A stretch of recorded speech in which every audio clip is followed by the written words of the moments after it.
kenapa harus ada hari santri dan kenapa harinya itu hari santri dan tidak hari kiai.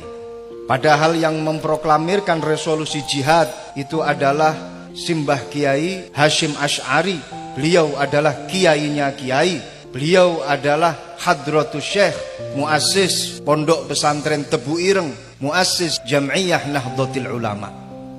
Tapi kenapa yang ada itu adalah hari santri? Kok bukan hari kiai? Tonggak daripada awal diadakannya hari santri karena semangat resolusi jihad yang terjadi pada tanggal 22 Oktober. Yang semestinya harus kita peringati adalah siapa yang membangkitkan, yang menggelorakan para santri dalam mempertahankan kemerdekaan pada waktu itu. Tapi yang muncul justru namanya adalah hari santri. Ini menunjukkan bahwasannya setiap kiai itu pasti pernah nyantri. Dan setiap kiai dia pasti pernah menjadi santri kiainya ketika dia masih mondok di pondok pesantren. Semua kiai pasti pernah jadi santri dan dia adalah santri bagi kiainya.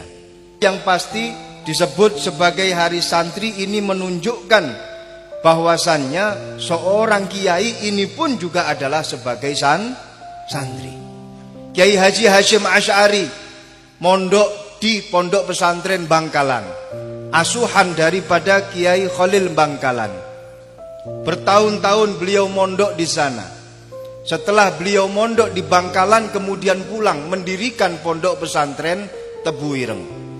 Setelah beliau mendirikan pondok pesantren Tebu Ireng, Kiai Khalil Bangkalan kemudian ikut ke Tebu Ireng dan mengaji di depan Mbah Kiai Hasyim Asy'ari. Sempat kaget Kiai Hasyim Asy'ari, "Kiai, panjenengan adalah guru saya. Kenapa saat ini panjenengan justru mengaji kepada saya?" Dijawab oleh Kiai Khalil Bangkalan, "Sing biyen ya wis biyen. Yang dulu ya sudah berlalu. Kamu dulu mondok di tempat saya.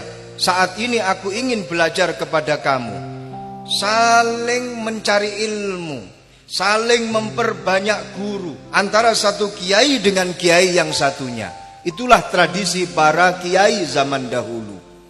Kiai Haji Abdul Karim, muassis pondok pesantren Lirboyo, ketika Mbah Kiai Hasyim Asy'ari mondok di pondok pesantren Bangkalan, Kiai Haji Abdul Karim sudah ada di pondok pesantren Bangkalan. Katakanlah beliau adalah kakak kelas atau senior daripada Kiai Hasyim Asy'ari.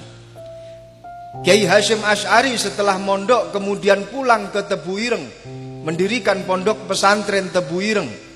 Kiai Haji Abdul Karim ketika mau pulang, beliau mampir ke rumah temannya, yaitu Kiai Hasyim Asy'ari. Mampir di Tebu Ireng, transit tidak lama, hanya 4 atau 5 tahun lamanya transit di Tebu Ireng. Kiai Haji Abdul Karim juga ikut mengaji di depan Mbah Kiai Hasyim Asy'ari. Kiai Hasyim Asy'ari ketika ada masail-masail nahwiyah, masail-masail sorfiyah, beliau tanyanya kepada Kiai Haji Abdul Karim. Ini adalah satu tradisi ulama kita zaman dahulu, yaitu memperbanyak guru, memperbanyak sanad. Tidak ada rasa gengsi, tidak ada rasa takabur di dalam hatinya ketika berbicara masalah ilmu.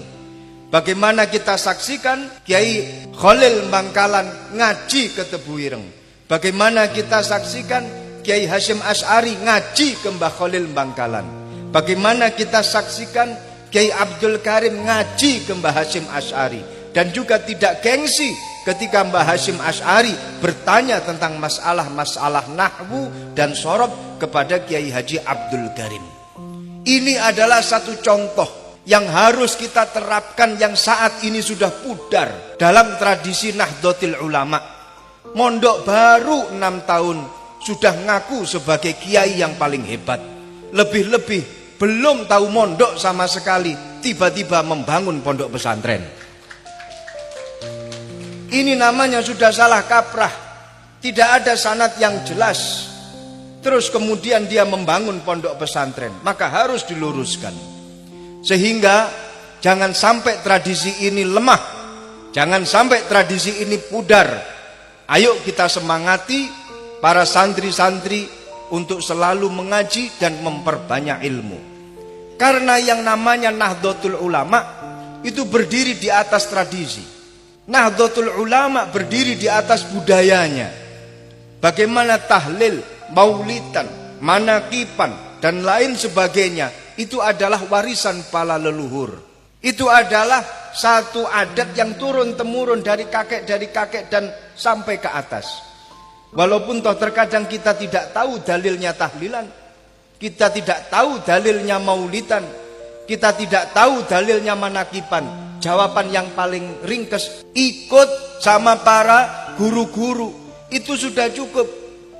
Mbah Kiai Hasyim Asy'ari menegaskan di dalam kitab Risalatu Ahli Sunnah wal Jamaah, ketika ada satu adat dan berlangsung begitu lama, mulai dari kakeknya, dari kakeknya lagi turun-temurun dilaksanakan oleh para keturunan-keturunannya, dilakukan oleh para santri-santrinya, maka itu sudah cukup sebagai dalil, maka itu sudah cukup dinamakan sebagai perilaku yang sudah berlandaskan dalil.